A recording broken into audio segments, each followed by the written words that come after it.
Hey you guys, it's Britt. Tonight we're here to talk about a few different things. This is take two because I filmed this last night and my mic was not on. I'm still getting used to this new mic that I'm using, and idiotic me didn't have it on, and I had the receiver on, the mic wasn't on.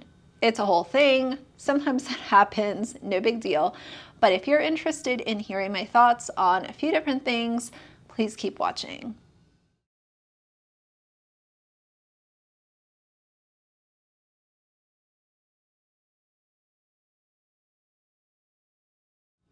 All right, you guys, so before we get into the topics of this video, I want to extend a special thank you to those of you that left a comment on my last video. You sent well wishes, you checked on me.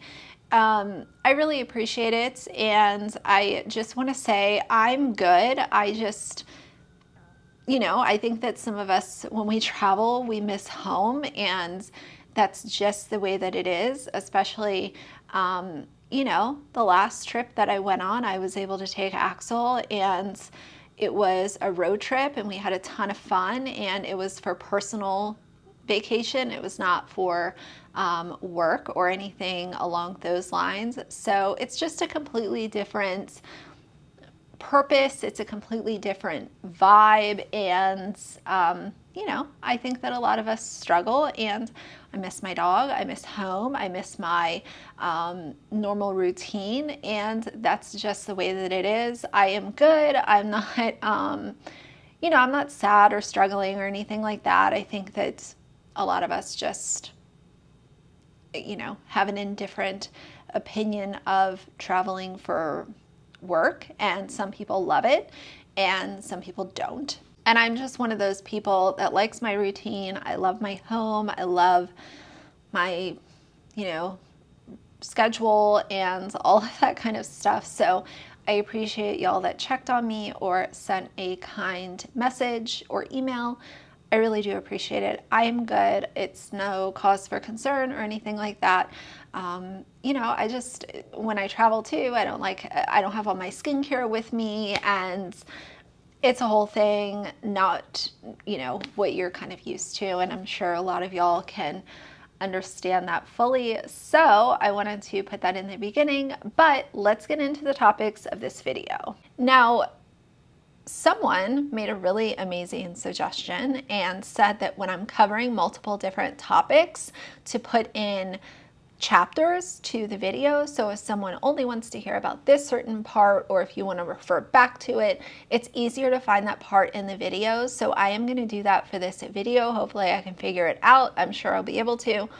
But I love when y'all give me suggestions like that. I didn't even think about that, but it's a really good one. So I will try it out for this video, and hopefully everything goes smoothly, and that will help y'all out. So first things first, yes, we're going to talk about the Dougherty Dozen. Now I want to say that, yes, I talk about them often. My subscribers and people that watch my videos, whether or not you're subscribed, I still appreciate you guys. People are very interested in the Doughertys. They're interested in, why do these people have so many followers? Why are people applauding things that should actually be talked about because they're happening on a public stage?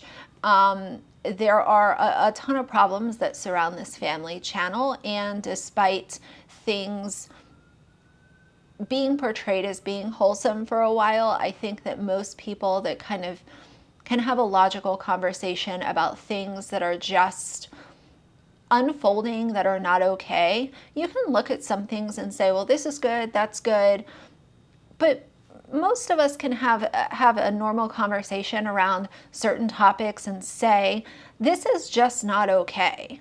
You can like certain things about someone and disagree with other things that they say and do. And I think that that's just something that a lot of Alicia's fans are unable to do. They just want everything to be good. They want everything to be approved, everything to be applauded. And if that's the way that you're going to look at it, then fine. But again, as I've said before, Let's also not go around to other places where conversations are happening around some of these red flags and tell everyone that they're haters, they're riding coattails, they're bad because they have this opinion, they're bullies, they're harassing, and all of this kind of stuff. It just really confirms that a lot of her subscribers are very toxic when you go around and excuse things that are actually toxic and putting children in harm's way. What Alicia does a lot of times is she will post her TikToks on YouTube Shorts. This is something that is very common, it's very normal. And she went ahead and responded to a comment that was a question asking where her quote bonus daughter was. And I got this from several people in Instagram DMs. And this person left a comment and said, I really enjoy seeing her every day. I save all of her pictures to my camera roll to look at while I fall asleep. She is everything that I find beautiful about a woman. And first of all, let's obviously talk about just the very obvious issues with this comment. First things first, why are you saving someone else's minor children to your camera roll? And this goes for any Dougherty Dozen fan. If you have photos that you are saving to your camera roll of Alicia's children, please seek help. That is very weird. It's one thing to watch their videos if you have no problem supporting her, fine, whatever. But if you're literally saving images of other people's children, you need to seek help because that's weird. Now, obviously, this girl is a teen. She is not a woman. She is a young child, and she will not be an adult for a few more years. So we have a ways to go before this girl is an adult, and she should not have to worry about comments like this floating around social media where people are sexualizing her, thanks to Alicia opening up the can of worms. Because let's be honest, this child is there through kinship. Nothing is permanent right now. There's not been an official court decision made. There's not been any official document signed. This is still a kinship placement as of right now, to my knowledge. And Alicia did not protect this child, where if a child is there through kinship, it is because that was assumed to be the better place for the child. But here we have Alicia, who is opening up these kids to all kinds of crazy things, all kinds of crazy people, telling people where they go to school, what sports they're playing, what their schedules are, what their school bus numbers are. And that is not the point of what a kinship placement is. You don't take them from bad and put them in dangerous. That makes no sense. And I don't care if Alicia was best friends with their mother from second grade. It's still a problem. Kinship is to protect children, to place them in a better environment. And someone responded to this comment and said, but she's not a woman, she's a child, so maybe leaving comments like this is not a good idea. People might get the impression that you're some kind of creep. And the creep responded and said, what if I am? I love children. This is such a big problem, and here's what I will say about this. Alicia is someone who interacts with her comments all day, all night, 7 days a week. She's very active with her followers, which can be a really great thing. But at the same time, when comments like this come through and they stay up for multiple hours on end, it looks like Alicia did finally end up removing this comment, which I'm glad, but it was up for way longer than it should have been, considering how active she is in her comment sections. Now, for her to answer this question, people are oddly obsessed with these two bonus kids, both of them. And stop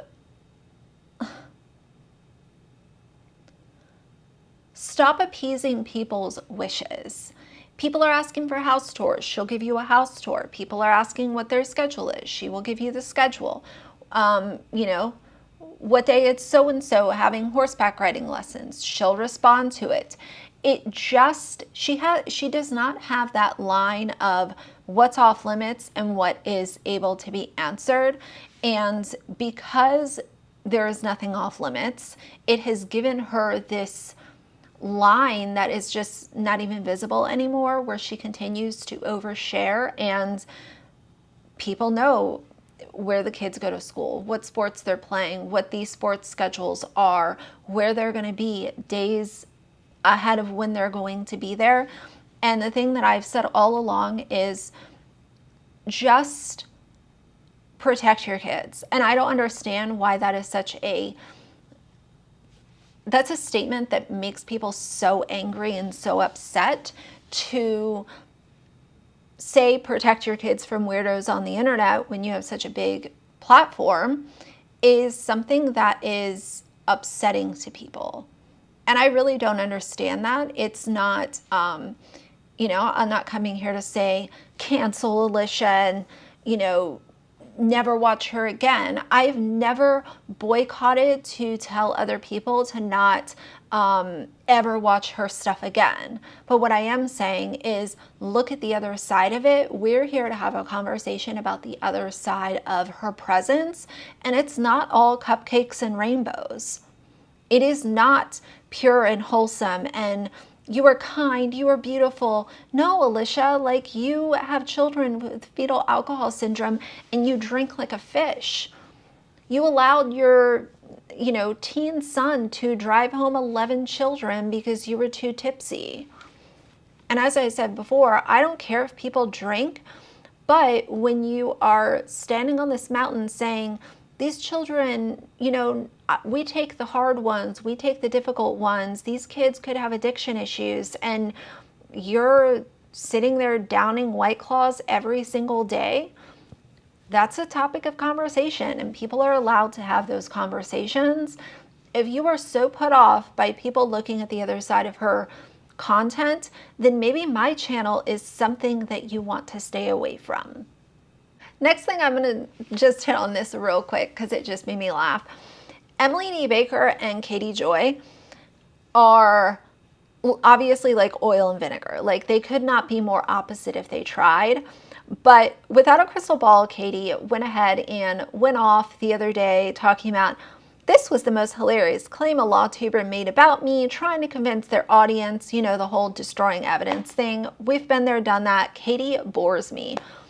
But the thing that I think is so funny about this is that Emily is at BravoCon right now, having the time of her life, uploading on Instagram, talking to people, just having a ball.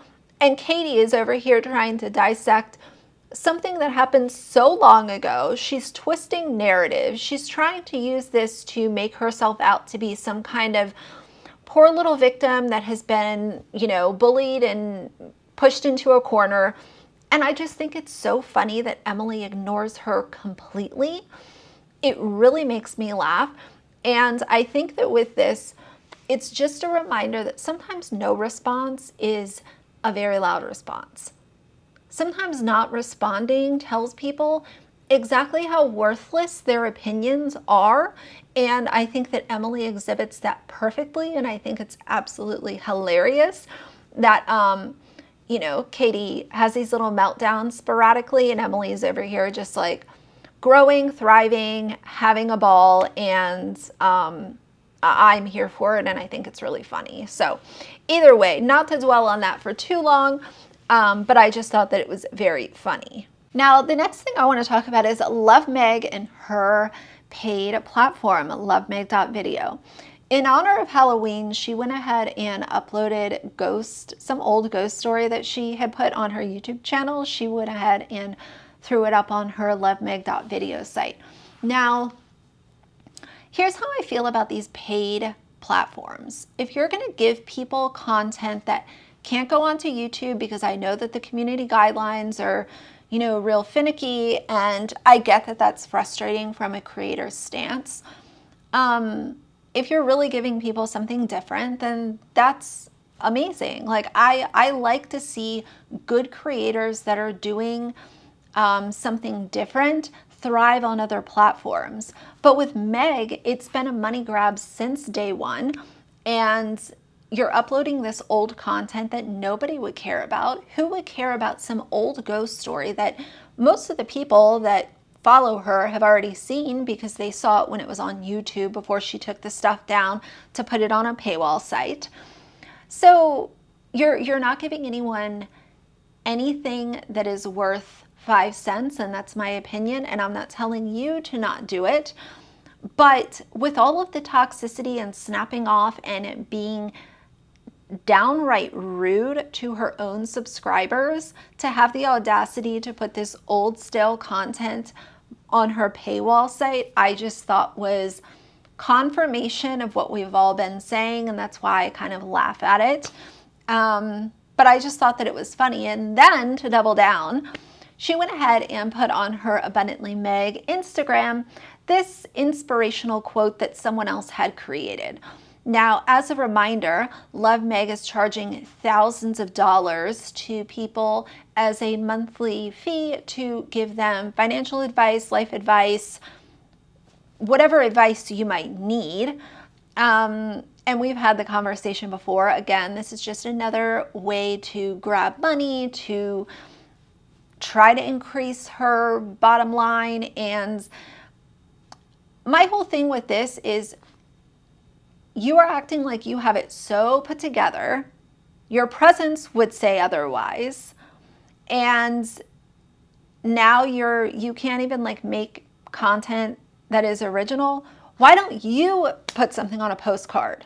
And why don't you choose a backdrop instead of just resharing something that this other person created? I just felt like it was kind of funny. And the last thing that I will say about Meg for today is that when it comes to them taking Molly from New York to Germany, I will continue to talk about that. I have received a few questions and requests, friendly requests, saying, you know, please continue to talk about her because I called her out about Molly and she blocked me, and so did Justin.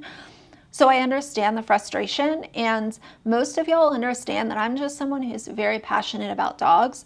I'm not a vet. I'm not a vet tech. I'm not an animal dog whisperer, anything like that. However, I can cite people who are vet techs and veterinarians and share what their professional opinion is so that we can have a more educated conversation about it. I never said I was a vet, and I will never say that I am a vet because I'm not. However, when influencers do things like what Meg has done and people are silenced, that's them getting their way. This is why commentary channels exist. Commentary channels do not exist to bully, drag, harass, be unhinged and all weird. Most commentary channels just want to have a conversation. We're not here to scream and yell at the camera and cuss YouTubers out and act all, you know, unhinged. Most of us just want to have a conversation and give frustrated subscribers an outlet to say, you know what, I kind of feel the same way. This is how I feel about it, XYZ. That's why my channel is here. We are not here to be mean. We're just here to talk. And if people are mean on my channel, they will get blocked. But if you're here to just share an opinion, whether that is about me, Love Meg, Without a Crystal Ball, whoever it is, I will allow you to have your voice. And as I said in my last video, I think that a lot of people get into the name calling a little too quickly. But you can have an opinion about anyone, myself included.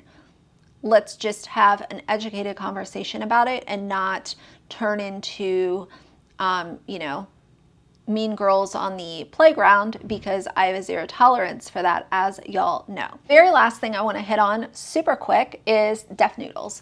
So Def Noodles is like, his channel is done. His views are just, I'm not even going to say plateaued, like they just like took a nosedive and like have imploded. So I don't think that he's going to resurrect his YouTube channel. Now, do I think that down the road he might be able to be successful on another platform? Possibly, but all of his social media platforms have taken the nosedive. So people are done, people are tired. I think that people get very tired of being confused by people. And when you have a YouTuber who is, this way one day, and then over the course of a month or 6 months or however, long it is, when they start acting erratic and unhinged and just putting out content that really leaves you feeling confused, anxious, hostile, like you want to get away from their platform, that is a really quick way to just kill your online presence. And I think that that is something that he's done, and he has alienated the people who were really there for him. He alienated them not by switching up his content, but by just acting so bizarre and so weird. It's very confusing. There are too many creators on YouTube who are not confusing their audience, and there's only so many hours in a day. So why are we going to continue to support someone who is so erratic and weird and confusing when I like watching this other person? And I think that's just the conclusion that a lot of his audience has come to. Tell me what you guys think down below. But yeah, I don't think most of us come to YouTube and want to feel anxious and be yelled at or be just scratching our heads and not know what to do with the video that we're listening to. It's really weird. So either way, those are going to be my thoughts on these random little topics, and I will have another video coming. I might do one more video like this and throw in some chapters so it's easy for y'all to listen to. Since I'm traveling right now, this format does seem to kind of work good for me. I hope that it works for y'all. Just because I can cover a few things, and it's a little bit of a longer video for you guys. And I know that you guys, some of you enjoy that. So yeah, either way, I'm going to get back to my day. So for now, if you like the video, please leave a like and a comment. And if you'd like to see more from me in the future, please subscribe. I'll see you guys soon.